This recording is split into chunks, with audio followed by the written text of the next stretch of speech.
नमस्कार साथियों, स्वागत है आपका अपने हिंदी वाली चैनल पे। तो चलिए शुरू करते हैं आज का दैनिक जागरण संपादकीय। अस्थिरता के दौर में बजट से अपेक्षाएं। आज आम बजट में अब एक पखवाड़ा ही शेष बचा है। इससे पहले आर्थिक मोर्चे पर दो विरोधाभासी तस्वीरें दिख रही हैं। एक ओर जहां भारत तेजी से वृद्धि कर रहा है, वहीं सरकार वित्तीय मोर्चे पर अपेक्षाकृत सतर्क दिखाई दे रही है। वह खर्च से लेकर उधारी और कल्याणकारी वादों के प्रति सावधान है। वैसे तो ये दोनों परिदृश्य अपनी अपनी जगह पर सही हैं, लेकिन अधिकांश लोग इसे समझ नहीं पाते। इसके पीछे एक बड़ा कारण यह पता नहीं होना है कि अर्थव्यवस्था जिस गति से वृद्धि कर रही है, क्या उसी अनुपात में संसाधनों का भी सृजन हो पा रहा है या नहीं। अच्छे परिदृश्य की पहले चर्चा करें तो भारतीय अर्थव्यवस्था मजबूती से आगे बढ़ रही है। सरकार के पहले अग्रिम अनुमान के अनुसार भारतीय अर्थव्यवस्था के चालू वित्त वर्ष 7.4% की दर से बढ़ने की उम्मीद है। यह पिछले वर्ष की 6.5% की वृद्धि से अधिक होगी। कुछ ही दिन पहले दूसरी तिमाही के आंकड़े भी आए थे, जिनमें 8.2% की गजब की तेजी देखी थी। यह वृद्धि सामान्य जनजीवन में भी नजर आती है। वाहनों की बिक्री बढ़ रही है, हवाई यात्रा में तेजी आई है, वित्त, परिवहन, आतिथ्य सत्कार और रियल एस्टेट जैसे क्षेत्रों का निरंतर विस्तार हो रहा है। बेरोजगारी में कमी आई है और मनरेगा, जो अब बीवीजी रामजी है, के तहत काम की तलाश घटी है। स्पष्ट है कि लोग कहीं बेहतर विकल्प खोज रहे हैं, जो सकारात्मक संकेत है। हालिया आंकड़ों के अपवाद को छोड़ दिया तो महंगाई का रुख भी नरम है। खाद्य कीमतों से लेकर ईंधन की दरों में स्थिरता बनी हुई है। इससे घरेलू बजट पर दबाव घटा है और रिजर्व बैंक के लिए ब्याज दरें घटाने की गुंजाइश बढ़ी है। अगर लोगों के नज़रिए से देखा जाए तो ऊंची वृद्धि और नरम महंगाई की स्थिति बहुत अनुकूल कही जाएगी। तब फिर चिंता किस बात को लेकर है? असल समस्या वृद्धि में नहीं, बल्कि आमदनी के स्तर पर है। सीधे शब्दों में कहा जाए तो अर्थव्यवस्था अधिक वस्तुएं और सेवाएं तो उत्पन्न कर रही हैं, लेकिन उनका कुल मूल्य उतनी तेजी से नहीं बढ़ रहा है। बढ़ना तो दूर, कुछ क्षेत्रों में तो कीमतें गिर रही हैं। यह सुनने में अच्छा लग सकता है, पर इसके अपने निहितार्थ होते हैं, जिनकी कुछ दूसरे मोर्चों पर कीमत चुकानी पड़ती है।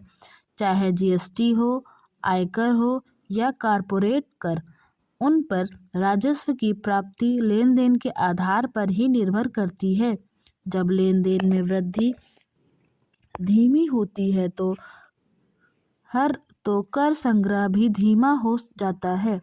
पिछले वर्ष की तुलना में प्रत्यक्ष और अप्रत्यक्ष कर वृद्धि में कुछ कमजोरी का रुझान है। सरकारी आमदनी भले ही घट जाए, लेकिन वेतन, पेंशन, ब्याज भुगतान और कल्याणकारी योजनाओं की देनदारी तो जस की तस बनी रहती है। जब सरकार ने सड़कों, रेलवे, बंदरगाहों, आवास और ऊर्जा आदि में बड़े निवेश के इरादे जताए हों, तो संसाधनों की आवश्यकता स्वाभाविक रूप से बढ़ जाती है। इसलिए कोई हैरानी की बात नहीं कि सरकार एक मुश्किल संतुलन साधने की चुनौती का सामना कर रही है। अगर राजस्व प्राप्ति में कुछ संकुचन दिखता है, तो जाहिर है कि उसे या तो अधिक उधारी लेनी पड़ेगी या किसी अन्य मोर्चे पर कटौती का विकल्प अपनाना होगा।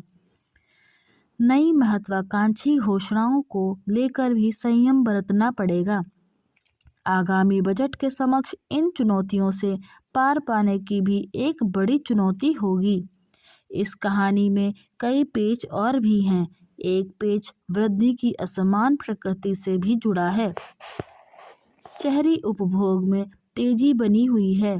एक तबका बड़ी तादाद में नई कारें खरीद रहा है तो आलीशान सैर सपाटे पर खर्च में भी उसे संकोच नहीं। दूसरी ओर विनिर्माण जैसा महत्वपूर्ण क्षेत्र सुस्ती का शिकार बना हुआ है। हाल में बिजली की मांग में कमी आई है। इसका एक कारण मौसमी भी हो सकता है, लेकिन कुछ औद्योगिक गतिविधियों में शिथिलता को अनदेखा नहीं किया जा सकता। विनिर्माण में से बड़े पैमाने पर रोजगार सृजन होता है, बल्कि इससे कर राजस्व को लेकर भी कहीं अधिक निरंतरता बनी रहती है। बाहरी मोर्चे पर स्थितियां नियंत्रण में अवश्य, लेकिन जोखिम से मुक्त नहीं है। मजबूत सेवा निर्यात और विदेश में बसे भारतीयों द्वारा भेजी गई राशि के दम पर चालू खाता घाटा कुछ घटा है।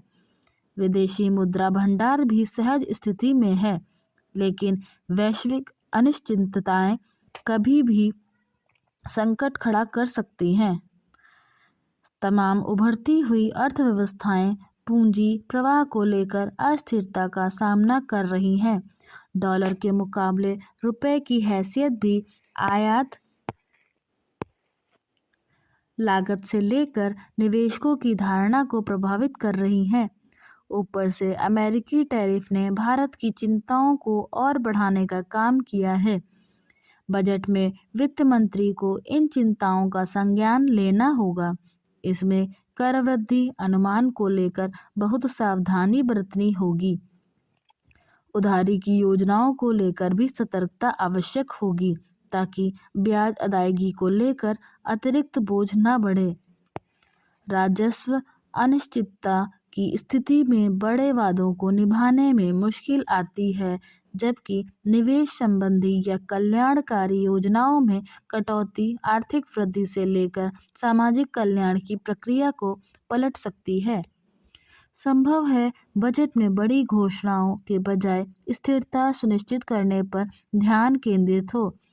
किसी बड़ी घोषणा या जोखिम भरे प्रयोगों के आसार नहीं लगते। सरकार बुनियादी ढांचे पर निरंतर जोर और कल्याणकारी योजनाओं को समर्थन देना जारी रखेगी। इसमें एक संभावना यह है कि सरकार विनियमन यानी नियमों को और सरल सुगम बनाने की राह पर भी आगे बढ़े। ऐसा हुआ तो इससे उद्योगों से लेकर श्रमिकों तक सही संदेश जाएगा कि सरकार आर्थिक गतिविधियों के विस्तार में भरोसा रखती है। यह दांव घरेलू विदेशी निवेशकों को भी आश्वस्त करेगा कि भारत भली भांति समझता है कि वृद्धि केवल खर्च पर नहीं, बल्कि खर्च की गुणवत्ता पर भी उतनी ही निर्भर होती है। इससे राज्य सरकारों को भी अपनी बजट में व्यय विनियमन को लेकर सही मार्गदर्शन मिलेगा। नए बाजार तलाशने की चुनौती। हाल में अमेरिकी राष्ट्रपति डोनाल्ड ट्रंप ने उन देशों पर तत्काल प्रभाव से 25% टैरिफ लागू कर दिया जो ईरान के साथ कारोबार करते हैं। इन देशों में भारत भी शामिल है। अमेरिका ने भारत पर पहले ही 50% टैरिफ लगा रखा है। ऐसे में अब भारत को 75% टैरिफ का सामना करना होगा। ट्रंप ने सैंक्शनिंग रशिया एक्ट 2025 को भी मंजूरी दी है। इसके कानून बनने पर रूस से तेल खरीदने वाले भारत सहित अन्य देशों पर ट्रंप 500% तक का दंडात्मक टैरिफ लगा सकते हैं। यदि भारत पर और टैरिफ लगाए जाते हैं तो अमेरिका में भारत का सामान और सेवा निर्यात लगभग बंद जैसा हो जाएगा। भारत के लिए यह स्थिति इसलिए चिंताजनक है क्योंकि पिछले वित्त वर्ष 2024 से 25 में अमेरिका भारत का सबसे बड़ा व्यापारिक साझेदार रहा और भारत से अमेरिका को निर्यात करीब $86.5 अरब रहा। पिछले कुछ वर्षों से भारत के कुल निर्यात में अमेरिका का योगदान लगातार 17 से 18% रहा है। चूंकि भारत और अमेरिका के बीच द्विपक्षीय व्यापार समझौता अधर में लटका हुआ है, ऐसे में नई टैरिफ दरों के कारण अमेरिका के बाजार में प्रभावित होने वाले निर्यात की भरपाई के लिए भारत को तेजी से नई वैकल्पिक व्यवस्थाएं करनी होंगी। इसके लिए आम बजट में निर्यात को प्रोत्साहन देने के उपाय करने होंगे। वैश्विक व्यापार की चुनौतियों के बीच भारत से निर्यात बढ़ाना कोई सरल कार्य नहीं है। इसके लिए भारत को द्विपक्षीय एवं मुक्त व्यापार समझौतों FTA के तहत निर्यात बढ़ाने की दिशा में तेजी से कदम उठाने होंगे। मौजूदा निर्यात बाजारों में हिस्सेदारी बढ़ाने के साथ साथ नए निर्यात बाजारों की तलाश भी जरूरी है। इसमें कोई दो मत नहीं कि इस वर्ष निर्यात बाजारों में प्रवेश के मद्देनज़र ब्रिटेन, ओमान और न्यूजीलैंड के साथ किए गए FTA का प्रभावी कार्यान्वयन अत्यंत महत्वपूर्ण होगा। उम्मीद है अब Peru, Chile, ASEAN, Mexico, Canada, दक्षिण Africa, Israel, Gulf countries council सहित अन्य प्रमुख देशों के साथ भी FTA आकार लेते दिखाई देंगे। हाल में जर्मन चांसलर फ्रेडरिक मर्ज की भारत यात्रा ने यूरोपीय संघ के साथ भारत के FTA के शीघ्र संपन्न होने की उम्मीदों को बल दिया है। इसके अतिरिक्त नए वर्ष में मॉरिशस, संयुक्त अरब अमीरात, ऑस्ट्रेलिया और 4 यूरोपीय देशों आइसलैंड, स्विट्जरलैंड, नॉर्वे और लिechtenstein के समूह European free trade association EFTA के साथ हुए FTA के लाभ भी अधिक स्पष्ट रूप से सामने आने की संभावना है। ट्रंप के टैरिफ के कारण अमेरिका में घटते निर्यात की क्षतिपूर्ति के लिए भारत ने दुनिया के प्रमुख बाजारों में निर्यात को सफलतापूर्वक बढ़ाया है।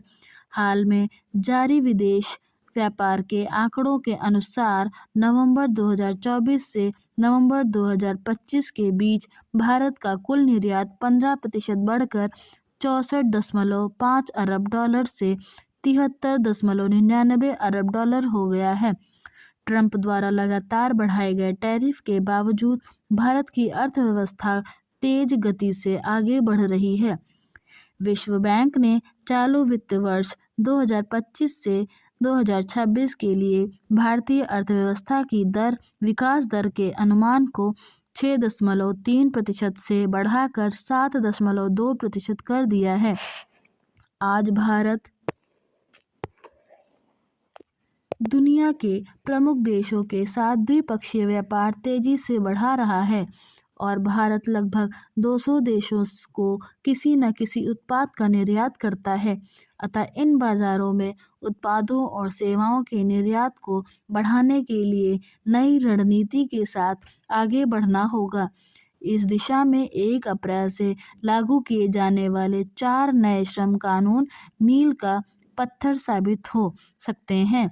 यदि इनका बेहतर तरीके से क्रियान्वयन किया गया तो भारत सेवा क्षेत्र के साथ साथ मैन्युफैक्चरिंग का हब बनने की दिशा में तेजी से आगे बढ़ सकता है।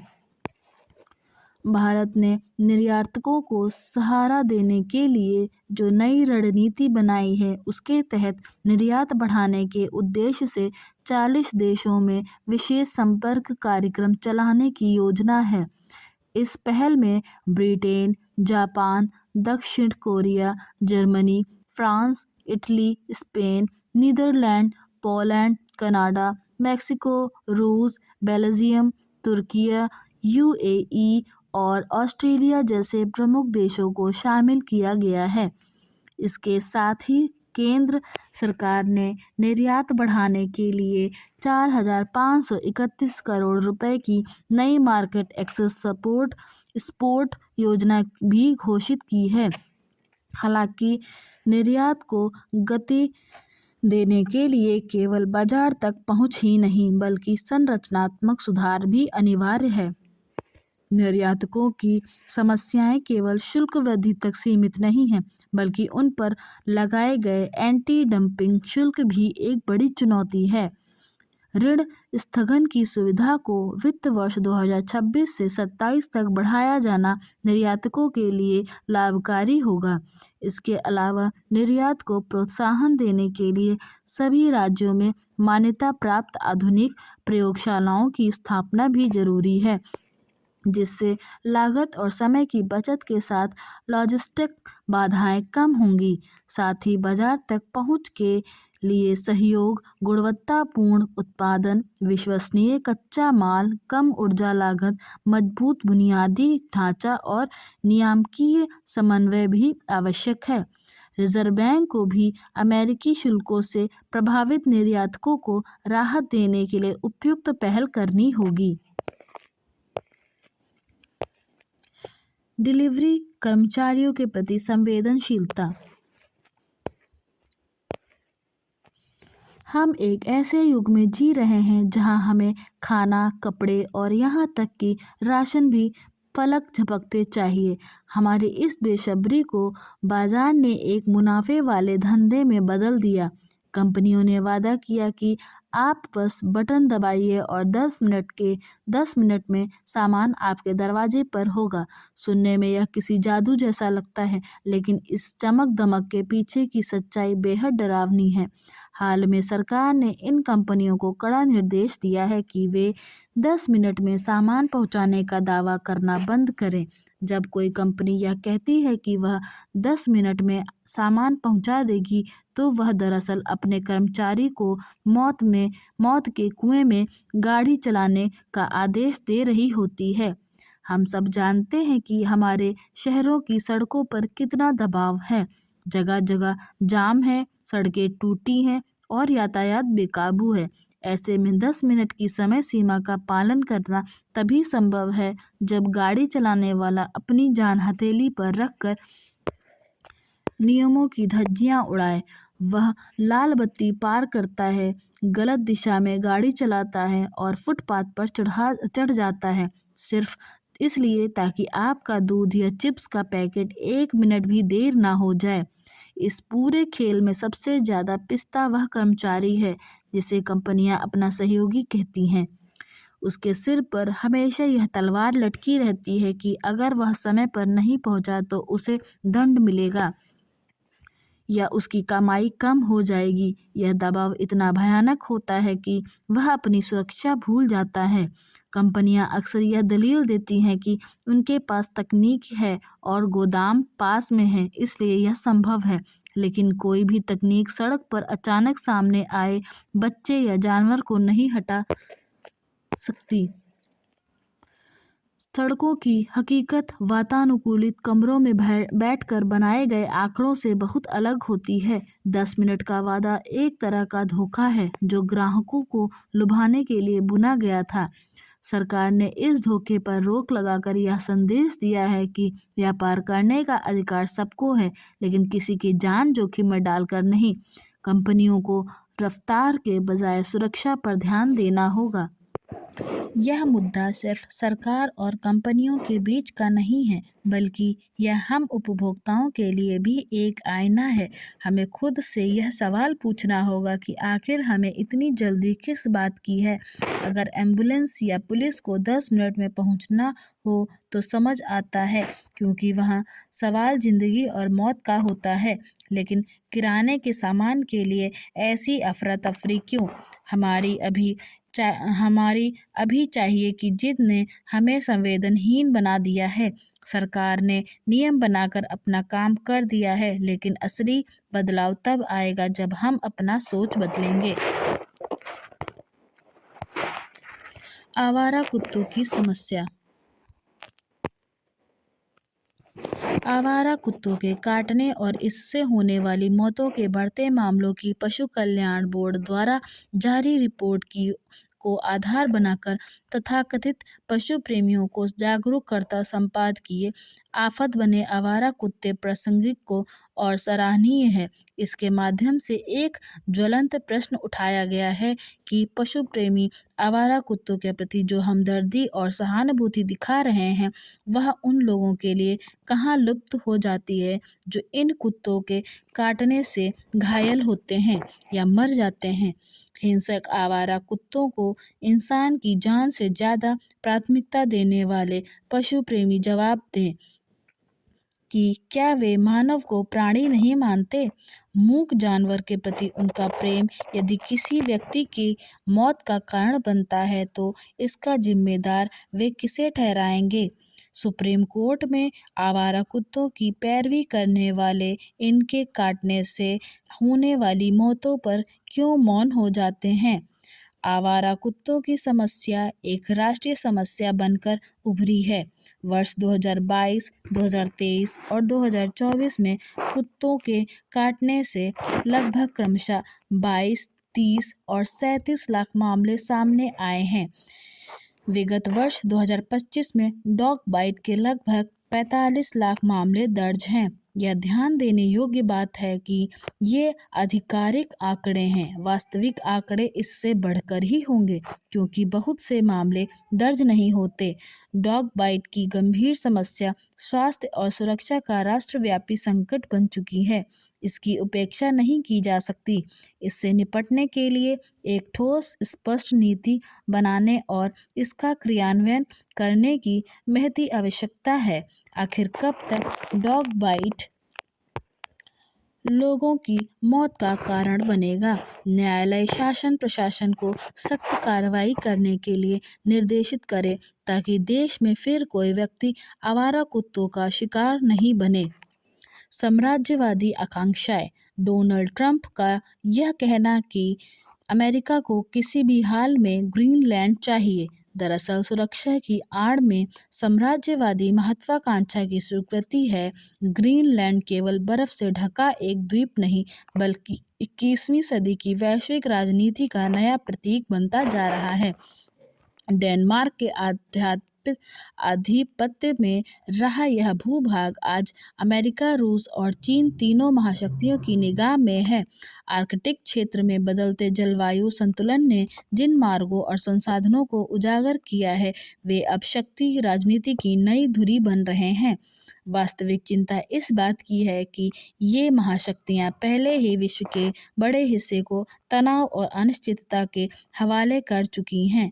कहीं यूक्रेन, कहीं ताइवान, कहीं मध्य पूर्व, हर मोर्चा इस बात का प्रमाण है कि वर्चस्व की होड़ ने शांति को हाशिए पर धकेल दिया है। साम्राज्यवाद कोई सीमित विचारधारा नहीं है।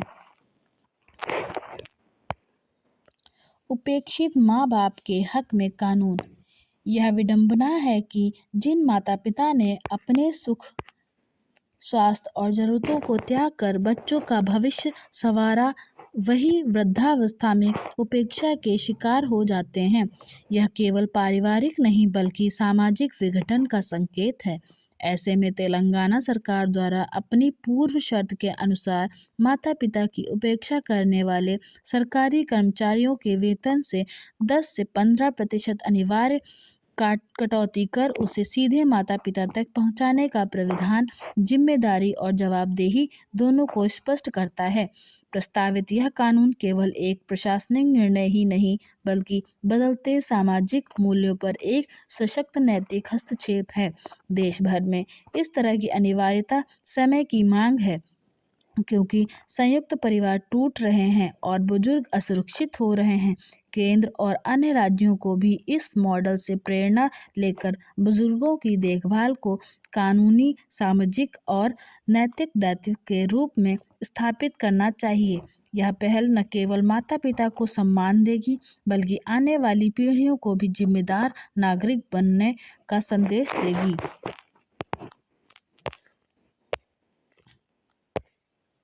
बेखौफ साइबर अपराधी।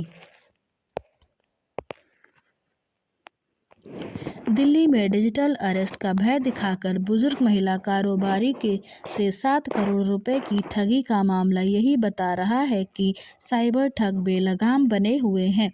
7 करोड़ रुपए की ठगी के पहले दिल्ली में ही एक एनआरआई दंपत्ति से 15 करोड़ की ठगी हुई थी। वास्तव में शायद ही कोई दिन ऐसा होता हो जब देश के किसी न किसी हिस्से से साइबर ठगी का मामला सामने न आता हो। हालांकि साइबर ठग बार बार उन्हीं तौर तरीकों से लोगों को ठगते हैं जिनसे पहले तमाम लोगों को ठग चुके होते हैं, लेकिन फिर भी लोग उनके झांसे में आ ही जाते हैं। इनमें कई तो अच्छे खासे पढ़े लिखे लोग होते हैं। उनके ठगे जाने से यही पता चलता है कि औसत लोग साइबर अपराधियों के तौर तरीकों को लेकर जागरूक नहीं। साइबर ठग नकली पुलिस, सीबीआई, कस्टम, ईडी, आयकर अधिकारी या वकील जज बनकर जिस आसानी से लोगों से लाखों करोड़ों रुपए हड़प लेते हैं, उससे हैरानी होती है कि आखिरकार लोग यह क्यों नहीं समझ पा रहे हैं कि डिजिटल अरेस्ट जैसी कोई व्यवस्था नहीं है।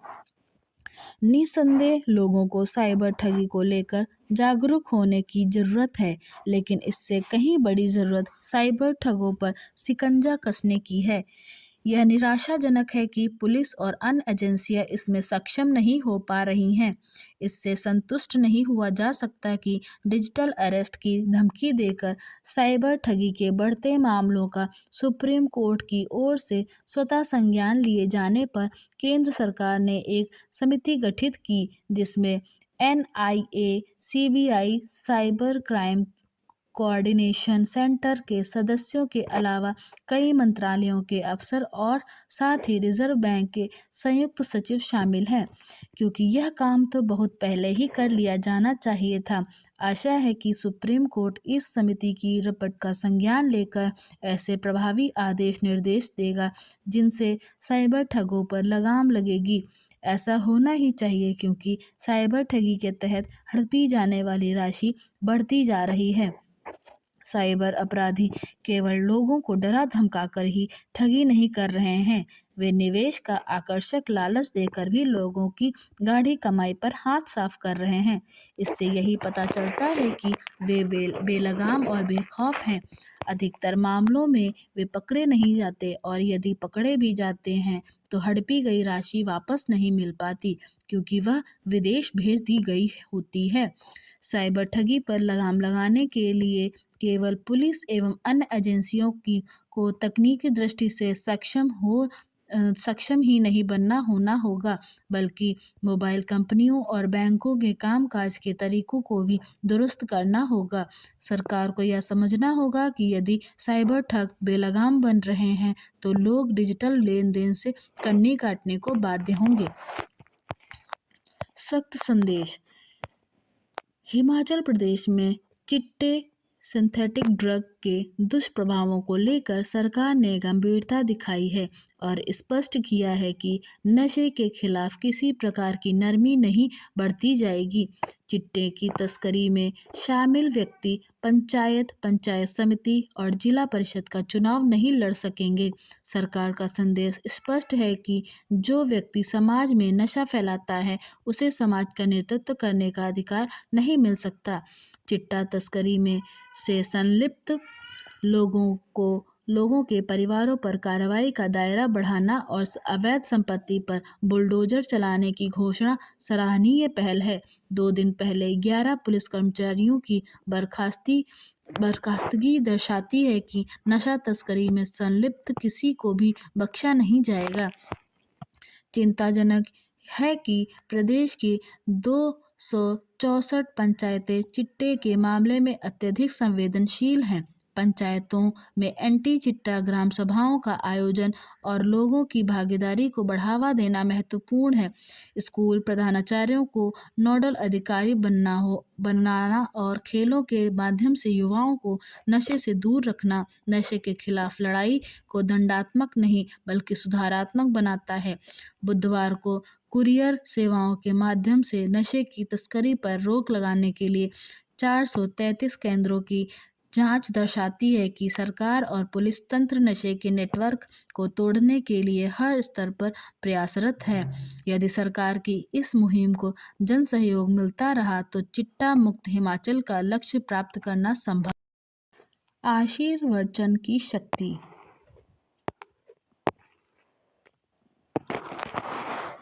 शब्दों में प्रचंड ऊर्जा निहित है। शब्द संवाद स्थापित करने, भावनाओं, उद्गारों और मंशा की अभिव्यक्ति में अहम भूमिका निभाते हैं। शब्द हमारे सोच को प्रभावित करते हुए हमारी दशा दिशा को परिवर्तित कर सकते हैं।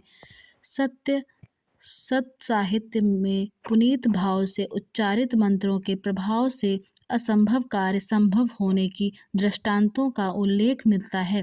सभी पंथों में शब्दों और इनसे जुड़ी वस्तुओं के समादर की सुदीर्घ प्रथा है। संतों की वाणी का अमृत पान करके दूर दराज से जन समूह एकत्रित होते हैं। जिस अनुपात में ईश्वर में आस्था रहेगी उसी अनुरूप ईश्वरीय संबल प्राप्त होगा।